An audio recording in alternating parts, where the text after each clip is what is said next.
जय हिंद दोस्तों। GK classes में आपका स्वागत है। मैं आशा करता हूं कि आप लोग स्वस्थ होंगे और आपकी तैयारी बहुत अच्छे तरीके से चल रही होगी। जो भी साथी यूपी बीएड प्रवेश परीक्षा की तैयारी कर रहे हैं, आप सभी लोग जल्दी से क्लास में जुड़ जाएं। आप सभी साथियों के लिए सामान्य हिंदी की बेहतरीन क्लास लेकर मैं हाजिर हूं। और जैसा कि आप लोग जानते हैं कि इससे पहले की क्लास में हम लोगों ने सामान्य हिंदी के एक बहुत ही महत्वपूर्ण अध्याय, एक नए चैप्टर की शुरुआत किया था, जिसका नाम है लिंग यानी जेंडर। इस क्लास में हम लोग बात करने वाले हैं जेंडर के बारे में। और इससे पहले की क्लास में हमने बात किया कि जेंडर क्या होते हैं, यानी लिंग क्या होता है, लिंग कितने प्रकार के होते हैं हिंदी के अंदर, और किस प्रकार से लिंग का निर्णय किया जा सकता है। हमने बात किया था कि लिंग का निर्णय जो है वो 3 प्रकार से किया जा सकता है, यानी 3 आधार पर किया जा सकता है। एक आपका प्रयोग के आधार पे, दूसरा अर्थ के आधार पे और तीसरा रूप के आधार पर। 2 आधारों पे हमने चर्चा कर लिया था। आज की इस क्लास में हम लोग बात करेंगे रूप के आधार पे लिंग का निर्णय कैसे किया जाता है। उससे पहले आज की इस क्लास की शुरुआत करें। अगर आप लोग ने अभी तक चैनल को सब्सक्राइब नहीं किया है तो जो भी साथी क्लास में जुड़ चुके हैं, सबसे पहले आप चैनल को सब्सक्राइब कर लीजिए, साथ ही बेल आइकन को प्रेस कर दीजिए ताकि न्यू और लेटेस्ट अपडेट आपको समय के अनुसार मिलता रहे। मतलब कोई भी क्लास हो उसका नोटिफिकेशन आपको सबसे पहले मिल जाए। इसके अलावा आप हमारे टेलीग्राम चैनल को ज्वाइन कर सकते हैं। लिंक आपको इस वीडियो के डिस्क्रिप्शन बॉक्स में मिल जाएगा। वहां से जाकर के आप टेलीग्राम चैनल को ज्वाइन कर सकते हैं। अगर आपने इससे पहले की क्लासों को नहीं देखा है तो वीडियो के डिस्क्रिप्शन बॉक्स में प्लेलिस्ट लिंक मिल जाएगी, वहां से जाकर के आप सभी क्लासों को देख सकते हैं। वीडियो अगर आपको पसंद आता है तो वीडियो को लाइक कर दीजिए, अपने सभी दोस्तों, अपने सभी मित्रों में वीडियो को शेयर कर दीजिए और कमेंट बॉक्स में कमेंट करके ज़रूर बताइएगा कि क्लास आपको कैसा लगा। तो चलिए हम लोग शुरुआत करते हैं। लिंग के बारे में मैंने आपको कल बता दिया था। लिंग 2 प्रकार के होते हैं, पुल्लिंग और स्त्रीलिंग। इसके बारे में हम लोग ने कल की क्लास में बात किया था और हमने देखा था कि हिंदी में लिंग का निर्णय 3 आधार पर किया जा सकता है, प्रयोग के आधार पर, अर्थ के आधार पर और रूप के आधार पर। इन दोनों आधारों के बारे में हमने पिछली क्लास में डिस्कस किया था। आज की इस क्लास में हम लोग बात करेंगे कि रूप के आधार पर लिंग का निर्णय कैसे किया जाता है। तो चलिए बात करते हैं रूप के आधार पर लिंग का निर्णय।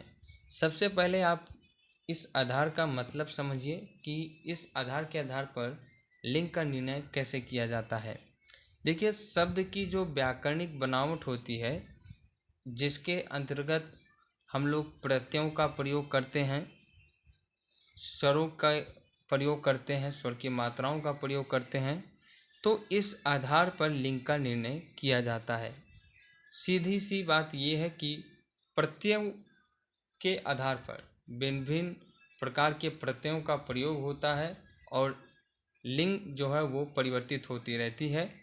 तो उसी के बारे में हम लोग बात करेंगे, रूप के आधार पर लिंग निर्णय। ठीक है, तो चलिए इसमें पहला पॉइंट है। देखिए, संस्कृत के पुल्लिंग तथा नपुंसक लिंग शब्द जो हिंदी में प्रयुक्त होते हैं वे पर्याय पुल्लिंग होते हैं। संस्कृत के पुल्लिंग तथा नपुंसक लिंग शब्द जो हिंदी में प्रयुक्त होते हैं वे पर्याय पुल्लिंग होते हैं। जैसे तन, मन, धन, देश, जगत आदि। मतलब कि वे शब्द, संस्कृत के वे पुल्लिंग शब्द या वे नपुंसक लिंग शब्द जो हिंदी में प्रयोग किए जाते हैं वे 99% आपके पुल्लिंग होते हैं हिंदी के अंदर। पर्याय का मतलब ही होता है कि 99%। ठीक है, तो याद रहेगा आप लोगों को। दूसरा बिंदु है कि संस्कृत के स्त्रीलिंग शब्द, संस्कृत के स्त्रीलिंग शब्द जो हिंदी में प्रयुक्त होते हैं वे पर्याय स्त्रीलिंग होते हैं। समझ में आई बात? संस्कृत के स्त्रीलिंग शब्द जो हिंदी में प्रयुक्त होते हैं वे पर्याय स्त्रीलिंग होते हैं। जैसे सुंदरता हो गया, आशा हो गया, लता हो गया, दिशा हो गया, ये संस्कृत के स्त्रीलिंग शब्द है और ये हिंदी में जब प्रयोग होते हैं तो ये स्त्रीलिंग ही होते हैं। आई बात समझ में। तीसरा बिंदु है कि संस्कृत के उकारांत शब्द पुल्लिंग होते हैं, जैसे प्रभु हो गया, भ्रू हो गया, अश्रु हो गया, जंतु हो गया, राहु हो गया, त्रिशंकु हो गया आदि। ये सभी शब्द आपके संस्कृत के उकारांत शब्द हैं और ये हिंदी में पुल्लिंग होते हैं। क्लियर है। तद्भव उकारांत शब्द भी आपके पुल्लिंग होते हैं, जैसे डाकू, पिल्लू, जनेऊ। ये आपके तद्भव उकारांत शब्द हैं। देखिए उकारांत, आकारांत, ये जो शब्द होते हैं इसका मतलब क्या होता है। फिलहाल हम लोग उकारांत के बारे में बात करते हैं। तो वे शब्द जिनके अंत में बड़ा उ की मात्रा होती है उसे हम लोग उकारांत शब्द कहते हैं। तो संस्कृत के जितने भी उकारांत शब्द हैं वे हिंदी में पुल्लिंग होते हैं, जैसे प्रभु, भ्रू, अश्रु, जंतु, राहु, त्रिशंकु आदि।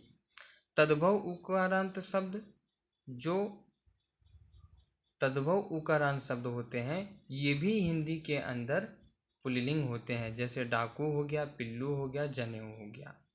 संस्कृत के कुछ पुल्लिंग शब्द और नपुंसकलिंग शब्द हिंदी में स्त्रीलिंग के रूप में प्रयुक्त होते हैं। संस्कृत के कुछ ऐसे शब्द आपको मिलेंगे, है ना, संस्कृत के कुछ ऐसे पुल्लिंग शब्द या फिर कुछ ऐसे नपुंसकलिंग शब्द जो हिंदी में स्त्रीलिंग के रूप में प्रयुक्त होते हैं, जैसे अग्नि, आत्मा, ऋतु, वायु, संतान, राशि। ये जो शब्द हैं ये आपके संस्कृत के पुल्लिंग और नपुंसकलिंग शब्द है, लेकिन इनका जब हिंदी में प्रयोग होता है तो ये स्त्रीलिंग के रूप में प्रयुक्त होते हैं। क्लियर है। आगे बढ़ें। अब बात करते हैं छठे पॉइंट की। तो आकारांत, आकारांत का मतलब वे शब्द जिनके अंत में ए की मात्रा होती है। आकारांत का मतलब होता है कि वे शब्द जिनके अंत में आ की मात्रा होती है। तो एकारांत, आकारांत शब्द पर्याय यानी 99% पुल्लिंग होते हैं, है ना। क्या होते हैं? पुल्लिंग होते हैं। आकारांत और आकारांत, है ना, आकारांत और आकारांत शब्द जो हैं ये आपके पुल्लिंग होते हैं, जैसे राम, सूर्य, क्रोध, समुद्र, ठीक है, चीता, घोड़ा, कपड़ा, घड़ा, प्रदा, गुस्सा, खिस्सा, चश्मा, तमंगा। ये सभी शब्द आपके एकारांत और आकारांत शब्द हैं। ये हिंदी में पुल्लिंग के रूप में होते हैं। इसमें कुछ अपवाद भी है, जैसे एक अपवाद है दफा। दफा आपका स्त्रीलिंग शब्द है, ना कि पुल्लिंग शब्द है। ठीक है। तो एकारांत और आकारांत शब्द क्या होते हैं? ये आपके पुल्लिंग होते हैं। आकारांत शब्द स्त्रीलिंग होते हैं। आकारांत जो शब्द होते हैं ये स्त्रीलिंग भी होते हैं, जैसे लता, रमा, ममता, हवा, दवा, सजा, दुनिया और दगा। दफा के बारे में मैंने आपको बता ही दिया है। तो कुछ आकारांत शब्द आपके स्त्रीलिंग के रूप में भी होते हैं, जैसे दफा मैंने आपको बता दिया, लता हो गया, रमा हो गया, ममता हो गया, हवा हो गया, दवा हो गया और सजा हो गया, दुनिया हो गया, है ना। ये सभी शब्द आपके क्या हैं? ये आपके स्त्रीलिंग के रूप में होते हैं। ठीक है। और इसमें आपको एक मैंने बता ही दिया अपवाद के रूप में मजा। मजा जो है ये आपका पुल्लिंग है। ठीक है। कुछ प्राणीवाचक शब्द, कुछ प्राणीवाचक शब्द जैसे, है ना, मच्छर है, ये सब है ना प्राणीवाचक है। तो कुछ प्राणीवाचक शब्द सदैव नित्य पुल्लिंग होते हैं। कुछ प्राणीवाचक शब्द आपके नित्य पुल्लिंग होते हैं। इन शब्दों के लिंग निर्धारण के लिए शब्दों के साथ नर शब्द जोड़ देते हैं, जैसे मच्छर, गैंडा, भालू, गीदड़, खरगोश, कौवा, जिराफ, तोता, भेड़िया आदि। तो कुछ प्राणीवाचक शब्द सदैव नित्य पुल्लिंग के रूप में होते हैं और इन शब्दों के लिंग निर्धारण करने के लिए इन शब्दों के साथ में इनके आगे नर जोड़ दिया जाता है। जैसे नर मच्छर, नर गैंडा, नर भालू, नर गीधर, नर खरगोश, नर कौआ, नर जिराफ, नर तोता या नर भेड़िया।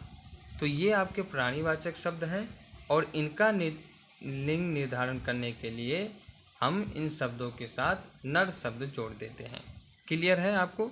चलिए, कुछ प्राणीवाचक शब्द नित्य स्त्रीलिंग भी होते हैं, तो इनका लिंग निर्धारण करने के लिए इन शब्दों के साथ में हम लोग मादा शब्द जोड़ देते हैं। जैसे मादा मक्खी, मादा लोमड़ी, मादा छिपकली, मादा कोयल, मादा भेड़, मादा चिड़िया, मादा मकड़ी, मादा गिलहरी, मादा मछली, मादा मैना। तो कुछ प्राणीवाचक शब्दों के नित्य स्त्रीलिंग होते हैं, इनका लिंग निर्धारण करते समय इनके साथ में मादा शब्द जोड़ दिया जाता है। ठीक है, तो ये कुछ नियम थे जिनकी सहायता से हम लोग स्त्रीलिंग और पुल्लिंग की पहचान करते हैं। आइए अब कुछ आपको ट्रिक भी बताते हैं कि जिस ट्रिक के माध्यम से आप समझ जाएंगे कि ये पुल्लिंग है कि स्त्रीलिंग है। देखिए, देशों के नाम जो होते हैं ये प्राय आपके पुल्लिंग होते हैं। देशों के नाम 99% आपके पुल्लिंग होते हैं, चाहे वो किसी भी देश का नाम हो। जैसे भारत, अमेरिका, ऑस्ट्रेलिया, जापान, रूस, कनाडा, इंग्लैंड, ये सभी देश आपके जो है पुल्लिंग है ना। तो देशों के नाम आपके पुल्लिंग होते हैं, सिवाय इसमें एक अपवाद है, सिवाय श्रीलंका को छोड़कर। श्रीलंका जो आपका है ये स्त्रीलिंग शब्द है, तो श्रीलंका कौन सा शब्द हो गया? स्त्रीलिंग शब्द हो गया।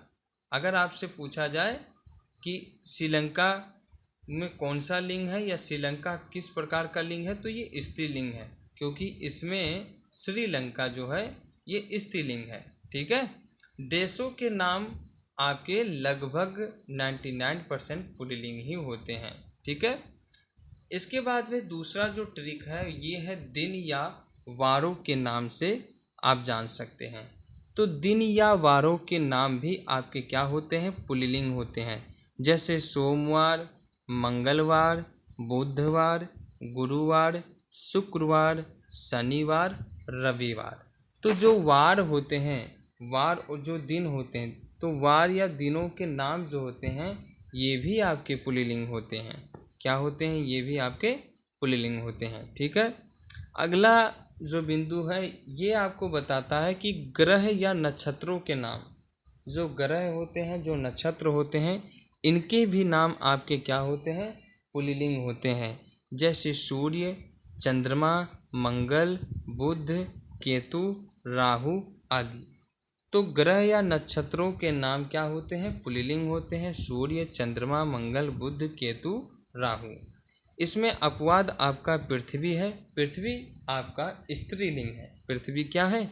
स्त्रीलिंग है। ग्रह नक्षत्रों के नाम प्राय आपके पुल्लिंग होते हैं 99%, लेकिन इसमें एक अपवाद है, पृथ्वी। पृथ्वी आपका स्त्रीलिंग शब्द है। ठीक है, अब बात करते हैं समुद्रों के नाम। समुद्रों के नाम भी प्राय आपके पुल्लिंग होते हैं। जैसे प्रशांत महासागर, हिंद महासागर, अरब महासागर। प्रशांत महासागर, हिंद महासागर, अरब महासागर, ये आपके पुल्लिंग होते हैं, क्योंकि समुद्रों के नाम क्या होते हैं? पुल्लिंग होते हैं। पर्वतों के नाम भी पुल्लिंग होते हैं। जो पर्वत होते हैं आपके, ये भी आपके पुल्लिंग होते हैं। अब पर्वतों के नाम जैसे हिमालय हो गया, अरावली हो गया, आलस हो गया, सतपुड़ा हो गया, तो ये जो भी पर्वतों के नाम हैं ये सभी आपके पुल्लिंग होते हैं। पेड़ों के नाम भी आपके पुल्लिंग होते हैं। जैसे नीम, बरगद, आम, जामुन, पीपल, ये सभी आपके पुल्लिंग हैं। तो पेड़ों के नाम भी पुल्लिंग होते हैं। इसमें केवल एक अपवाद है, वो आपका है इमली। इमली जो है ये स्त्रीलिंग है, ना कि पुल्लिंग है। तो पर्वतों के नाम, समुद्रों के नाम, पेड़ों के नाम, ये सभी आपके पुल्लिंग होते हैं। हिंदी महीनों के नाम भी आपके पुल्लिंग होते हैं। हिंदी महीनों के नाम क्या होते हैं? आपके पुल्लिंग होते हैं। जैसे चैत्र, वैशाख, ज्येष्ठ, आषाढ़ आदि, ये सभी आपके क्या हैं? पुल्लिंग हैं। ठीक है, अंग्रेजी महीनों के नाम भी आपके पुल्लिंग होते हैं, जैसे मार्च, अप्रैल, जून, अगस्त, सितंबर, अक्टूबर और दिसंबर। केवल 4 महीनों को छोड़कर बाकी 8 महीने आपके पुल्लिंग होते हैं।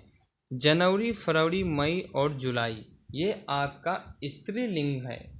जनवरी, फरवरी, मई, जुलाई जो है ये आपका स्त्रीलिंग है, जबकि मार्च, अप्रैल, जून, अगस्त, सितंबर, अक्टूबर, दिसंबर, ये आपके नवंबर, ये सभी आपके क्या हैं, पुल्लिंग हैं।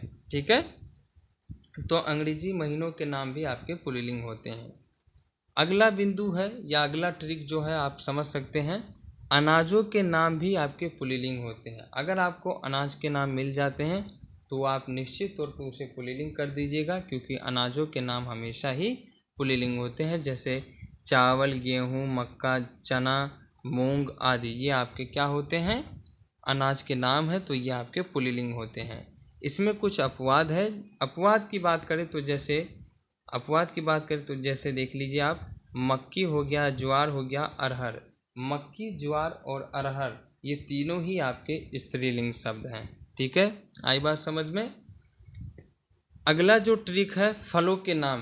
फलों के नाम भी आपके पुल्लिंग होते हैं। जितने भी फल हैं, फलों के नाम क्या होते हैं, पुल्लिंग होते हैं। जैसे आम हो गया, अंगूर हो गया, संतरा हो गया, अनानास हो गया, चीकू हो गया, तरबूज, खरबूज हो गया, केला हो गया, सेब हो गया, ये सभी आपके क्या हैं ये आपके पुल्लिंग है ना।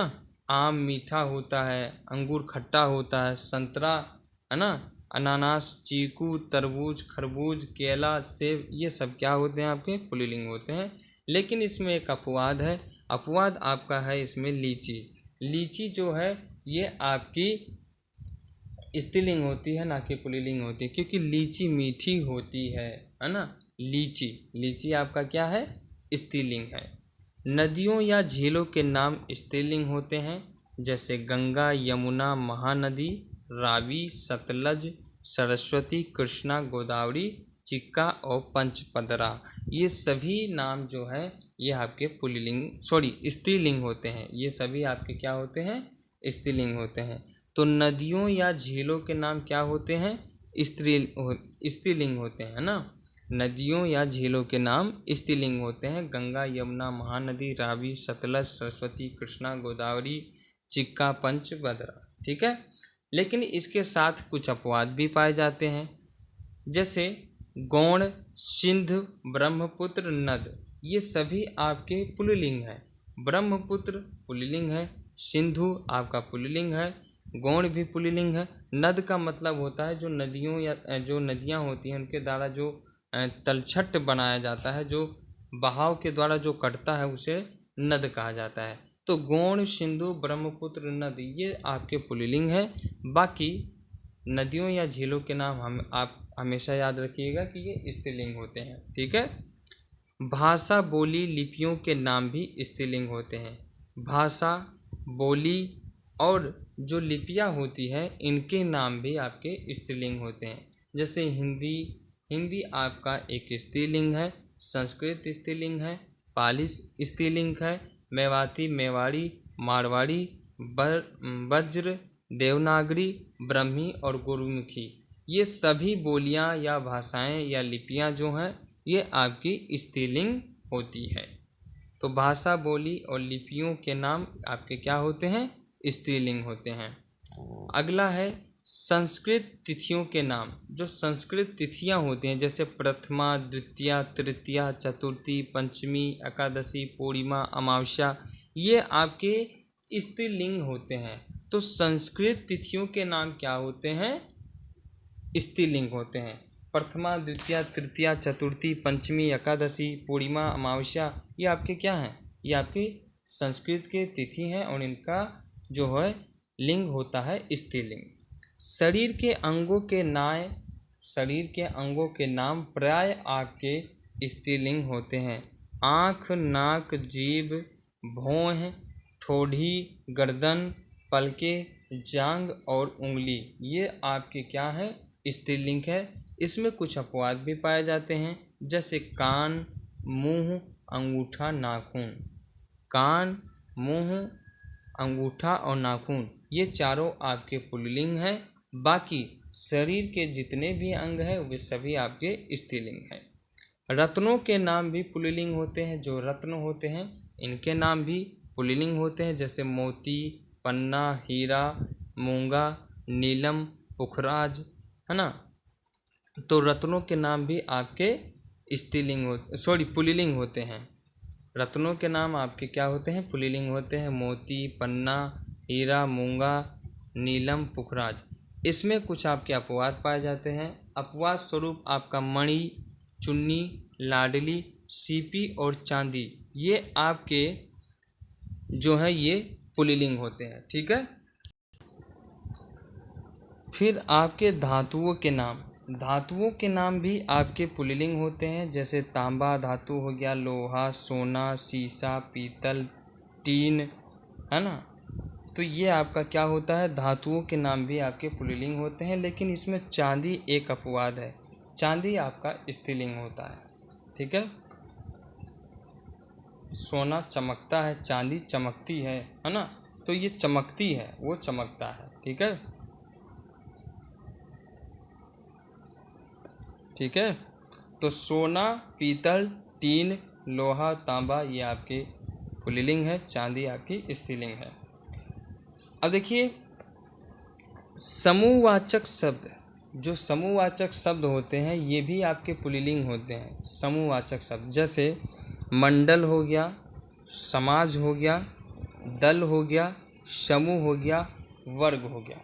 मतलब ऐसे शब्द जो किसी समूह को प्रदर्शित करते हैं, ऐसे शब्द आपके पुल्लिंग होते हैं, है ना। तो समूहवाचक शब्द आपके पुल्लिंग होते हैं। मंडल, समाज, दल, समूह, वर्ग, है ना। भारी या बेडोल वस्तुएं भी आपकी पुल्लिंग होती हैं। भारी या बेडोल वस्तुएं भी आपकी क्या होती हैं? पुल्लिंग होती हैं। जैसे जूता, पहाड़, रस्सी, ये आपकी क्या होती हैं? ये पुल्लिंग होती है ना। भारी का मतलब जिसे आप उठा नहीं सकते। बेडोल का मतलब वे वस्तुएं जो एक ही स्थान पर स्थित हों, उनको वो अपने मन से नहीं हिलती हैं, उन्हें उठाकर रखा जाए। ठीक है। तो जूता, पहाड़, रस्सी, ये सभी आपकी क्या हैं? पुल्लिंग हैं। फूलों के नाम भी पुल्लिंग होते हैं। फूलों के नाम भी क्या होते हैं? पुल्लिंग होते हैं। जैसे गेंदा, कमल, मोतिया, गुलाब। तो फूलों के नाम क्या होते हैं? पुल्लिंग होते हैं।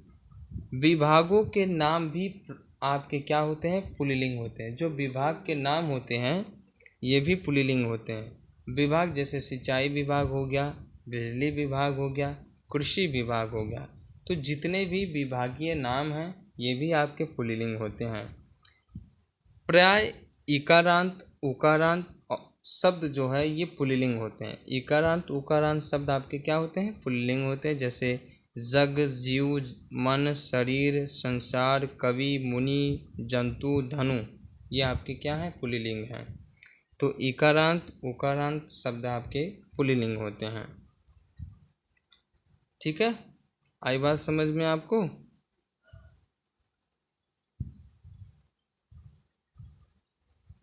ठीक। अब देखिए अगला जो है द्रवों के नाम। द्रवों के नाम भी आपके पुल्लिंग होते हैं। जो द्रव, जो लिक्विड पदार्थ होते हैं उनका यदि नाम है तो वो आपके पुल्लिंग हो गए। जैसे शरबत हो गया, रस हो गया, जूस हो गया, जलजीरा हो गया, तेल हो गया, घी हो गया। शरबत, रस, जूस, जलजीरा, तेल, घी, दूध और दही, दूध और दही, ये सभी आपके क्या होते हैं? पुल्लिंग होते हैं। अब देखिए दूध से बने हुए सभी पदार्थ आपके क्या होंगे? पुल्लिंग होंगे, सिवाय लस्सी, छाछ को छोड़कर। दूध से बने जितने भी पदार्थ हैं आपके, वे सभी आपके पुल्लिंग हैं, केवल लस्सी और छाछ को छोड़कर। काफ़ी, चाय, शिकंजी, ये भी आपके स्त्रीलिंग होते हैं। कॉफ़ी आपका स्त्रीलिंग है, चाय भी आपका स्त्रीलिंग है और शिकंजी भी आपका स्त्रीलिंग है। सभी ताकत या शक्ति वाली वह जो शब्द होते हैं, सभी ताकत या शक्ति वाले शब्द आपके स्त्रीलिंग होते हैं। जैसे पुलिस, सरकार, न्यायपालिका, संसद, शक्ति, सेना, राज्यसभा, विधानसभा, ये जो शब्द हैं इनके पीछे कोई ना कोई शक्ति, कोई ना कोई ताकत है। तो जो भी शक्ति या ताकत वाले शब्द हैं वो क्या होते हैं आपके, वे आपके स्त्रीलिंग होते हैं। ठीक है, याद रहेगा आपको। तो साथियों ये कुछ नियम थे, कुछ ट्रिक था जिनकी सहायता से हम लोग स्त्रीलिंग और पुल्लिंग के बारे में बात करते हैं, स्त्रीलिंग और पुल्लिंग की पहचान करते हैं। आई होप आपको ये सारी ट्रिक या ये सभी नियम समझ में आए होंगे और आप बहुत अच्छे तरीके से समझ गए होंगे कि स्त्रीलिंग और पुल्लिंग की पहचान हम कैसे कर सकते हैं। ठीक है, इसके अलावा भी कुछ नियम हैं, तो उन नियमों के बारे में हम लोग अगली क्लास में बात करेंगे। तब तक के लिए आप लोग अपना ख्याल रखिए और आप अपनी तैयारी करते रहिए। ठीक है, अगर क्लास आपको पसंद आया हो तो क्लास को लाइक कर दें, अपने सभी दोस्तों, अपने सभी मित्रों में शेयर कर दें ताकि वो भी इस क्लास का भरपूर आनंद उठा सकें। तो मिलते हैं फिर अगली क्लास में, और अगली क्लास में आपका जो ये चैप्टर है वो समाप्त हो जाएगा। ठीक है, तो मिलते हैं अगली क्लास में। आप सभी साथियों का बहुत बहुत धन्यवाद। Thank you, thanks for watching. जय हिंद, जय भारत।